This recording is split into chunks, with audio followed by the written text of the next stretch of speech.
Okay, so hi, my name is Reba, and I feel compelled to just jump on in here and throw in my 2 cents or my 40 bucks or my Bitcoin in on what's going on with these drones that are being reported all over the world.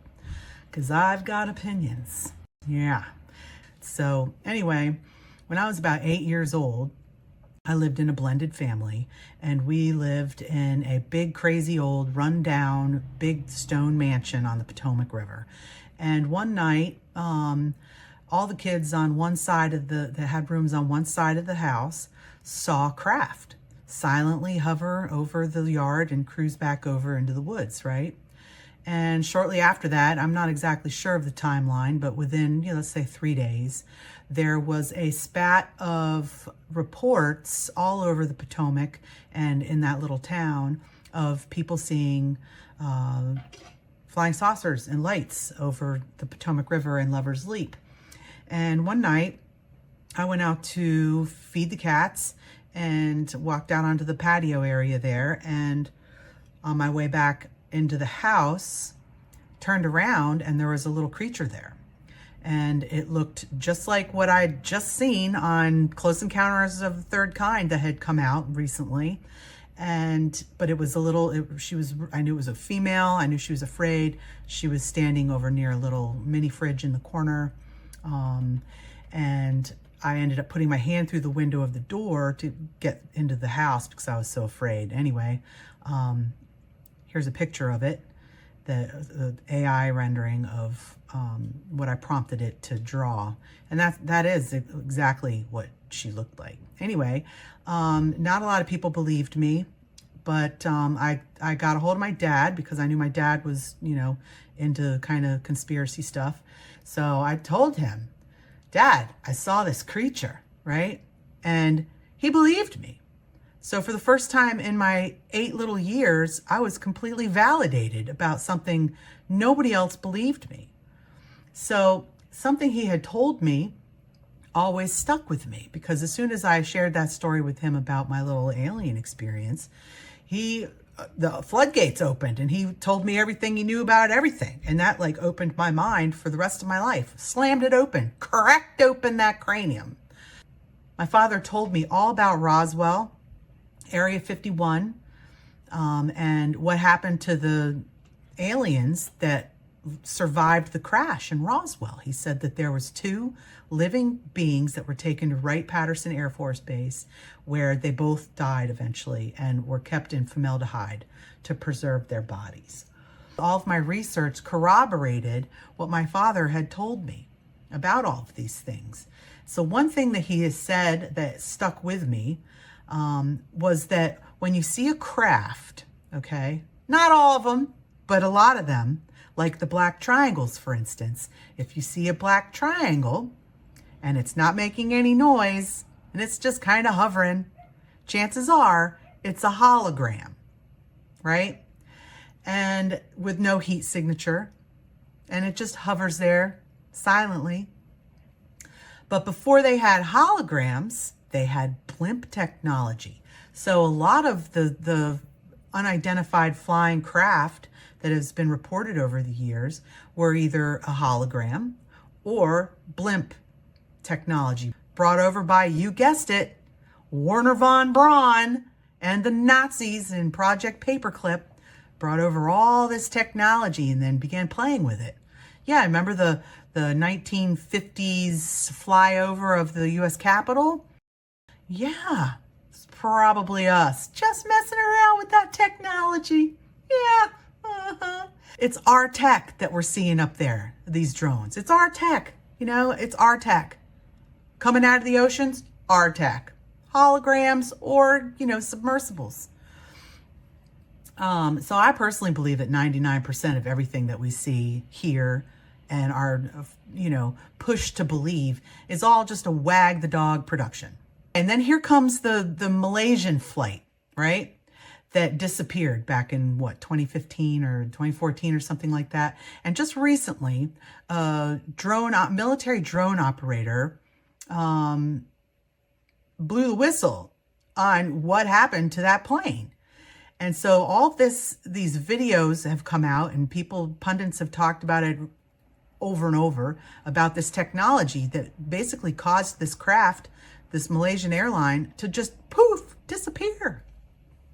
So I don't know if you've seen this or not, but there's tons of information and video footage about this out there. And I find it incredibly interesting when we're talking about these drones and orbs. You know, people see orbs dancing around in the sky. So Ashton Forbes is one of the people doing a big deep dive into this, and he's out there. You can look him up, but whatever. So we have this orb technology, and it's my belief this technology is partially responsible for all of the clusters of missing people in national parks all over the country. If some of you are probably familiar with David Paulides' research in Missing 411, where he highlights the fact that there's these clusters of people that go missing and are unreported. And there's no database in these national parks on these missing people. What? Why? So if after watching the videos on the orb technology and the Malaysian flight, yeah, this is something that could be making other things disappear as well.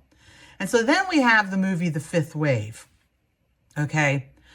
Go see it if you haven't already seen it. It's worth the watch. And so this could be a similar script of what we might be seeing with these drones. And as you probably know, hundreds of millions of dollars each year are given to Hollywood and production companies from our government. Our taxpayers pay for this crap, right? $1.2 billion in taxpayer funds to film production and related activities over a 14-year period from 2008 to 2021. Our government gave Hollywood and similar productions. So now, guess what? Oh, the Obamas are producing things on Netflix. Wow. Oh. So anyway, there are always clues in movies. Always clues in movies. And as I'm sure you should know, and if you don't, here I'm going to tell you, in the occult, it is karmically devastating to cast a spell on someone without permission. Okay, you have to get their permission in order for the power to work. In order for you to receive the power, it has to be kind of a clean spell. You need permission to cast spells. And guess what? Complacency is an acceptable form of permission.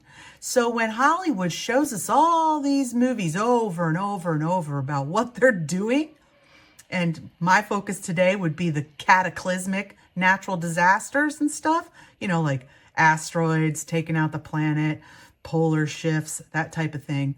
They're telling us what's happening and what they're doing. They're telling us. And through our complacency, our non-action, they're just going to keep doing what they're doing and leaving us out of the big plan.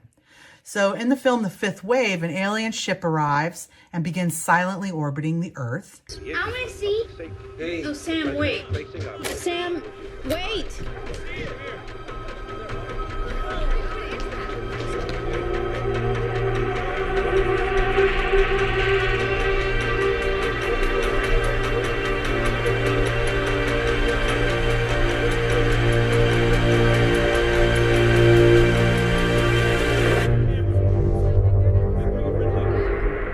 With no communication. People get used to it, and then the grid goes down, right? And then time passes, and people kind of get used to that too, right? And then a plague comes, and then earthquakes and tsunamis and all this other stuff comes. That's all being blamed on the others, right? And so people get used to this and get used to that. And I'm not going to give the story away, but it's kind of like a countdown. Each wave ushers in the next wave, but there's always a period of waiting for people to become complacent, for people to become docile and used to it, right? We are creatures of production. We can be conned into doing anything, literally. Just look at the Bell experiment, for instance.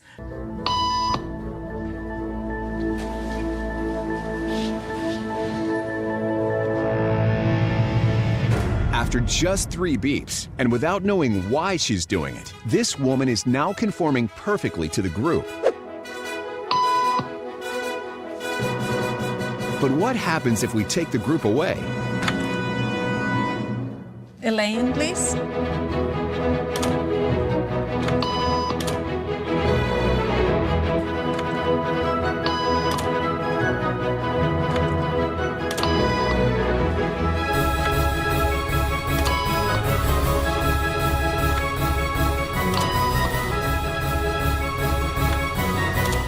Okay, now she's alone. The crowd is gone and nobody is watching her, except our hidden cameras. What do you think she'll do?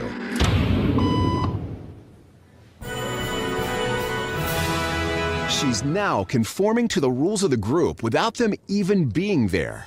And we are always very susceptible to being manipulated and controlled because overall, we all just want to belong. We're tribal. We want to be accepted into our tribe. We want to be part of the group, and we want to feel like we belong somewhere. So that's why these stupid Bell experiments and other horrible experiments on us show that we're a bunch of idiots that just fall in line and do what we're told.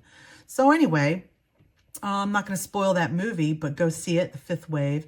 And so I believe that these drones aren't just here to desensitize us or make us accustomed to their presence. They're signaling operatives that a sequence has started, like a countdown. You know, I thought that way with the Francis Scott Key Bridge going down last spring.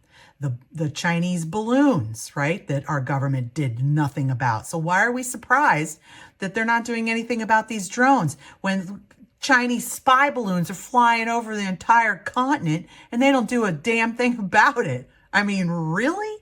Talk about national security, and you're locking up freaking Joe Biggs for freaking being at the Capitol where he wasn't? I mean, come on. This is freaking nonsense, and we're putting up with it. We are putting up with it. So the Francis Scott Key Bridge, the balloons, and all these other happenings, in my opinion, these could very well be leading to an invasion orchestrated by our own CIA and certain government affiliates. Or who knows, China, you know, but of course, conveniently, ETs are going to take the blame. I don't know if you remember the Reagan UN address back in the 80s. Was it 1987 or something like that? He addressed the UN and talked about an alien invasion. Perhaps we need some outside universal threat to make us recognize this common bound. I occasionally think how quickly our differences worldwide would vanish if we were facing an alien threat from outside this world. Yeah. So what a convenient way to usher in a new world order than to tell the world that the best way for us all to unite is under the umbrella of an alien invasion. So was he ushering in the new world order? You know, we don't want to believe that, but look what we got with Trump. Trump's all about biometrics. Trump is all about freaking vaccines. He's all about Israel. So is he really our hero? I don't know. So in my view, based on a lifetime of research and reading, all of this points to a massive psyop designed to distract us from the real threat. Guess what that real threat is, y'all? My favorite thing, an extinction level event. Woohoo! What fun, right? And so what? The magnetic excursion? The magnetic field flip? A solar mini-nova? A crustal displacement? A pole shift? All of the above? Yeah, wouldn't that be exciting? Totally. So these are cyclical, catastrophic events, and they're imminent, right? Like we know from ice core samples, from sediment samples, from the geologic record that every 6,000 years, something like this happens. Yeah. And it usually starts with the slipping of the magnetosphere, which is happening right now. All the cool kids are talking about it.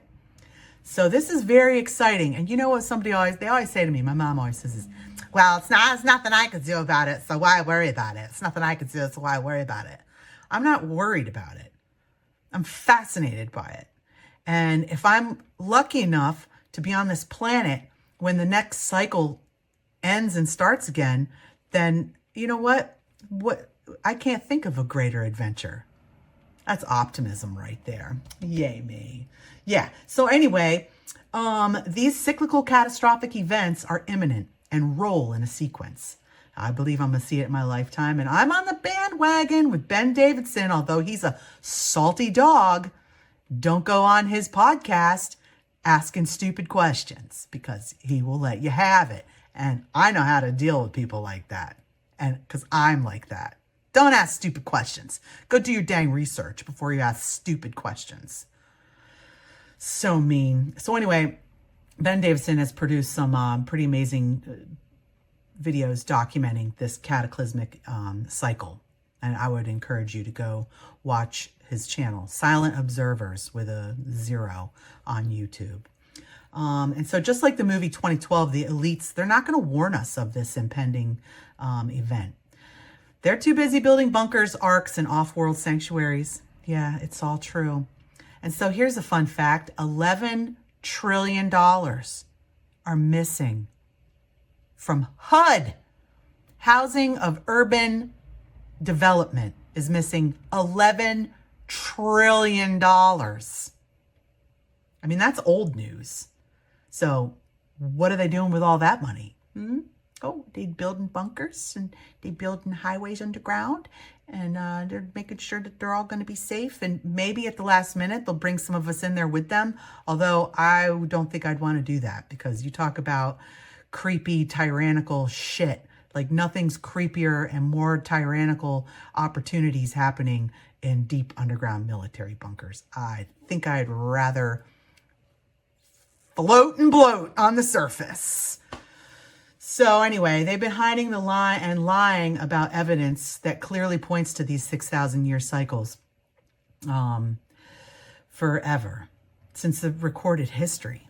Okay, do you ever wonder why they wage all these wars where there just happens to be a plethora of ancient artifacts? Like, why are all the wars waged over in Israel and in Iraq, Syria, Lebanon, Egypt? Why? So they wage wars wherever artifacts surface that they can't control. And they run interference with their bread and circus showmen. Yes, they're bread and circus showmen like Donald Trump, like Elon Musk, like Joe Rogan, like Alex Jones, and all the other little fun talking heads that they think are going to be our heroes. No, these are not our heroes. They are running interference. So then they hijack prophecies and modern day projections, using them as scripts to muddy the waters and to lead the masses astray. Right? So it's all about securing their families' legacies and ensuring their seats on survival arcs, be they DUMBs, deep underground military bunkers, ocean vessels, luxury bunkers, or off-world stations, low Earth orbit stations, the whatever.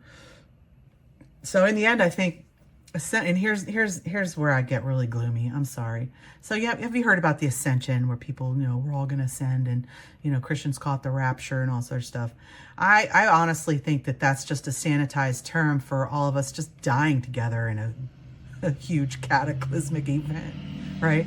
And those who survive it get to live in the mud and deal with the demons that come out of their holes, right? And want to experiment on everybody.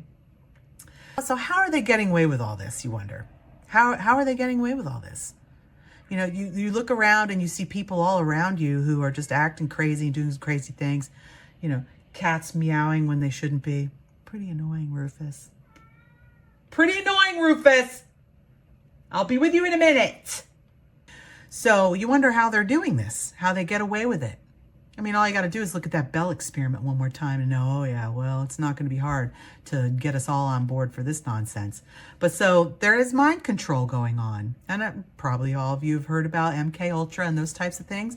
If you were to do a deep dive into mind control technologies, you will surely discover the silent sound spread spectrum. Yes. We all rushed out and bought those expensive freaking light bulbs that gave us all headaches. We didn't know where they came from. And that's why I'm so like freaked out right now, because these freaking lights are pointed at me and they're transmitting evil radio waves. Seriously, this stuff is real. Well, you know what I did the other night? I removed every single one of them from my house and put back the fancy, nice old-fashioned filament light bulbs.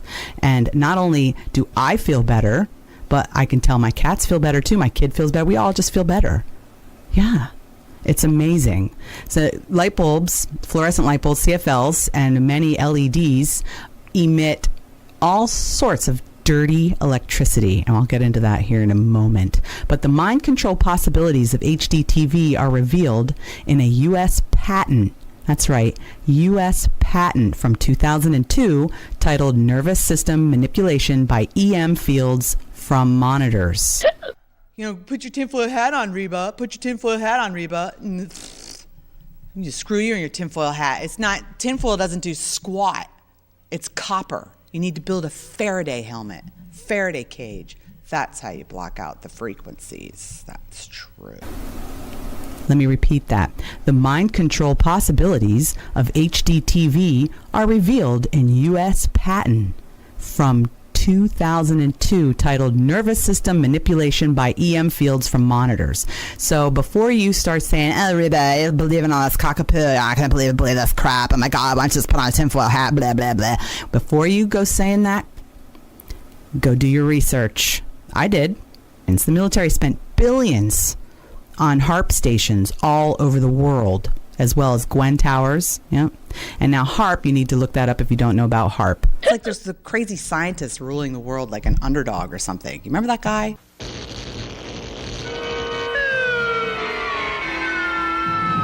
We know that on a bright summer day, it could never snow. Oh, no? Snow in the summer? What could it mean? The answer lay in the diabolical laboratory of Simon Bar Sinister. It works. My snow gun works. So the silent sound spread spectrum, aka S Squad, perhaps you know more about it than I do, but Nikola Tesla basically discovered it. He said he discovered it because it's a simple organic technology based in resonance and vibrations. Of course, they add their tech to it and they do all these other things with it, but Tesla buried his discovery so it wouldn't be used for nefarious purposes. Oh, but wait, just wait a second, here it comes. 2 days after Tesla was dead, guess who visited him, his body, and all of his stuff in his hotel room at Hotel New Yorker? John Trump. That's right. Donald Trump's MIT professor uncle was given the go-ahead to go in and look through all of Tesla's stuff to see if there was anything that threatened national security. And wouldn't you know it, 80 of his big trunks became missing and have never been seen since. Isn't that interesting?